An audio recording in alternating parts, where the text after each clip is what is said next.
дотоодын үйлдвэрлэлээр 40.9%-ийг импортоор хангасан.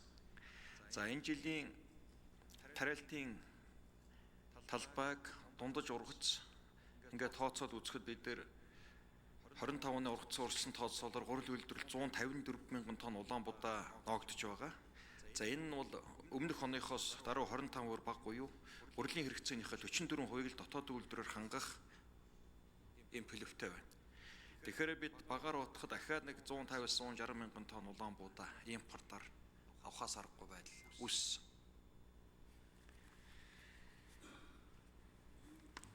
За мах бэлтгэлтэй холбоотой мах бэлтгэлүүд орон нутаг өөрсдийн их усрээр нөөцөө бэлдэх ийм тогтолцоо ажиллаж байгаа.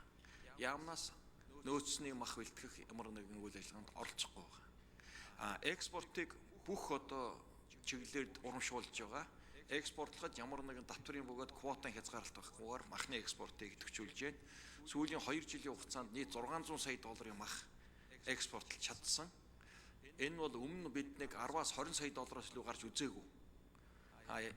Одоо бол энэ махны экспортыг бүх талаар идэвхжүүлж байна. Яагаад гэвэл малын тоо боломжийн байна. 20 сая төл авч байна. Үндсэндээ 77-8 сая малтай болох нь. За бэлчээрийн та сонирхолгоод шилжүүлснээс 20-25 саяар гитэрж байна. Энэ бид нар хонь, ямаа, адуу гэсэн 3 төрөл дээр сүргийн бүтцийг нэлээд тоог хэмжээг багасгах юм бодлого стратеги барьж байгаа. Иймд бол аль болох экспортын бодлогоор энийг тоог багасгах, бэлчээр ашиглалтыг сайжруулах, бэлчээрийн дороотлоос урьдчилан сэргийлэх. Нөгөө талдаа малчтын орлогыг нэмэгдүүлэхэд бол махны экспортыг бол бүх талаар явж байгаа. Махны экспорт тун боломжийн байгаа. Энэ нь өөрөө мал эмнэлгийн одоо ажил үйлчилгээ цаг хугацаатай малын гоц салбар төвчнийг үндсэндээ хяналтанд авч чадсны үр дүнд махны экспорт маш сайн одоо нэмэгдэж байгаа. Ерөнхийдөө аж ахуйг бол цаашид зөвхөн экспортын чиг баримжаатай болгож ээж өөрөө энэ нь малчтын, тариаланчдын одоо орлогыг тэр олон улсын зах зээл, тэр экспортын одоо үнэтэй үеж өгөх нь ерөөсөө орлого нэмэгдэх гол суурь болж байна. Ингээ мах экспорт нь амжилттай гараад ирэхээр малчтын орлого үндсэндээ энэ 600 сая долларын мах өөрөө малчтын орлого болж утсан. Ноолоор үндсэндээ бид нар 100% самдаг болсноор үндсэндээ ноолоороо бид нар цэвэршүүлж гэсэн. Цэсээр бол цэвэрс гэдэг шиг цэвэр ноолорд болчихж байгаа. Энэ мөн адилхан энд өгөөж эргээл нөгөө малчид үйлдвэрлэл дээр нэмэгдээд байгаа. Энэ оны 1-р улирлын байдлаар салбарын өсөлтөх. Энэ за Андан Шитрэг дарга нэмэлт хариулт өгье. За эхлээд гамбатын очир бодгшил асуулсан нөгөө аж үйлдвэрийн парктай холбоотой асуултанд товч хариулчихъя. Аж үйлдвэрийн паркийн дэд үтц инженерийн бүтцийн санхүүжилт тодорхойгүй хангалтгүй, татвар зээлийн хөнгөлтийн бодлого хангалтгүйгээс аж үйлдвэрийн паркууд бүрэн утгаараа ажиллаж байгаа парк алга байна. Энэ паркуудыг өнөөдөр хөнгөлт чөлөөлөлд төсвийн дэмжлэг үзүүлж чадвал байгуулж чадвал 400-аас 500 тэрбум төгрөгийн орлого оруулах болцоотой гэж үздэг. Тийм учраас аж үйлдвэрийн паркийн эрх зүйн орчныг нэгтгэх, урилдаа холбоог сайжруулах юм зохис бодлого хэрэгжүүлэхэд төлөвлөж байгаа. Энэ бас гадаад гэрээ хэлцээртэй ч уялдана. За хоёрдугаард нь Гамбатар гишүүний асуусан асуултаас ер нь яг үндсэндээ махныг чөлөөллөөгээд дундаас нь яг малчин биш үйлдвэрлэгч биш чэнжүүд илүү хождог гэсэн ийм тооцоо судалгаатай. Ер нь энэ зах зээлийн төрийн зохицуул зайлшгүй шаарддаг. Одоо яг аймаг нийслэл мах бэлтгэлийг махны нөөцийг бэлтгэж байгаа л да. Тэгэхээр энэ нөөц бэлтгэлийн ажил бол яг удирдлагын шин чанартай зөөр бүтээмж, худалдаа, тээвэр логистиктэй холбогддог асуудал учраас энийг илүү нээлттэй, ил тод хяналттай болгож зохицуулах шаардлагатай гэж үзэж байгаа. Энэ талаар одоо махны хангамжийг, нийслэлт махны хангамжийг сайжруулах асуудал үе үедэр гэж ирсэн. Энийг нээлттэй, ил тод болгох нь хамгийн чухал байх гэж бодож.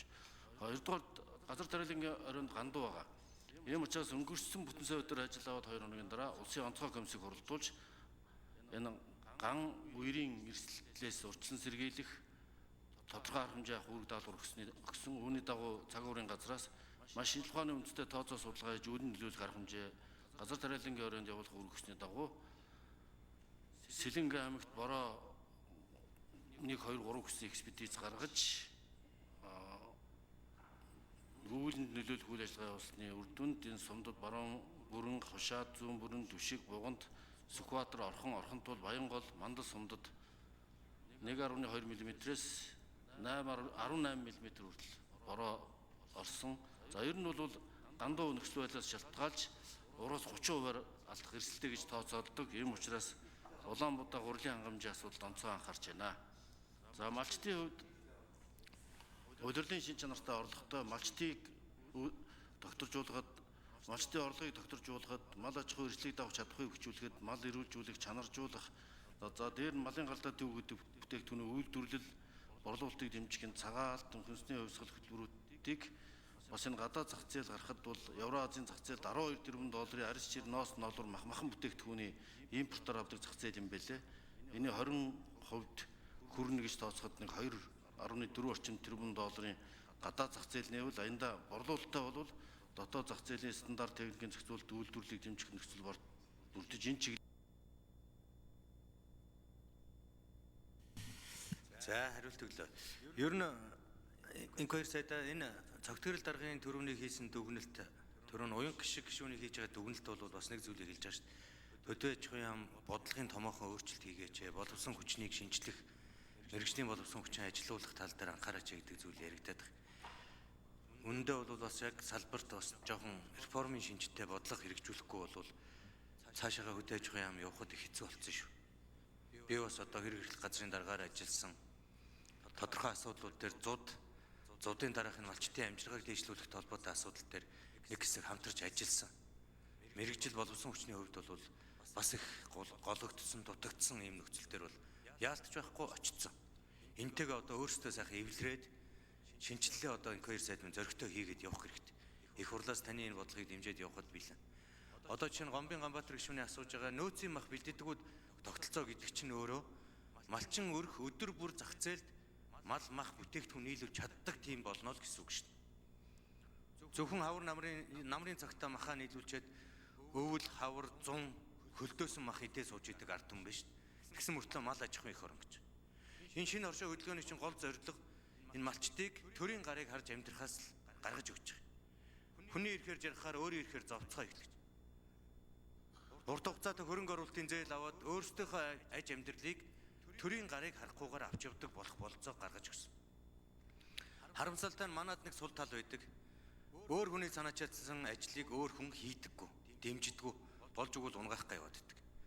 Ийм бодлогыг хэдүүлээ цааш нь байлгахгүй тулд ажиллах хэрэгтэй.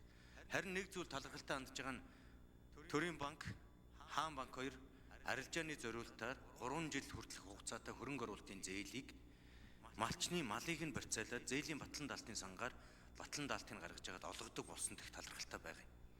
Тэгэхгүй бол малчид маань ерөөсөө зөвхөн малчны өндөр хүүтэй зээлээс өөр ямар ч боломжгүй амьдралтай байсан. Жилийн 24% хүүтэй зээл авна. Намар малаа бойн шилжүүлэхээр нэг зээлээ төлнө. Хавар ноос ноолорын цагаар нэг зээлээ төлнө. Тэгэл ерөөсөө жилд 24%-аар банкны мөнгийг өсгөж өгдөг хүмүүс болсон байсан. Одоо бол харин урт хугацаатай хөнгөлөлттэй зээл аваад түүгээрээ бизнес эрхлэх боломжийг гаргаж өгсөн гэдгийг маш сайхан тодорхой ойлгоод авах хэрэгтэй гэж. За шинэ хоёрын Бямсрын гишүүн асуулт асууя.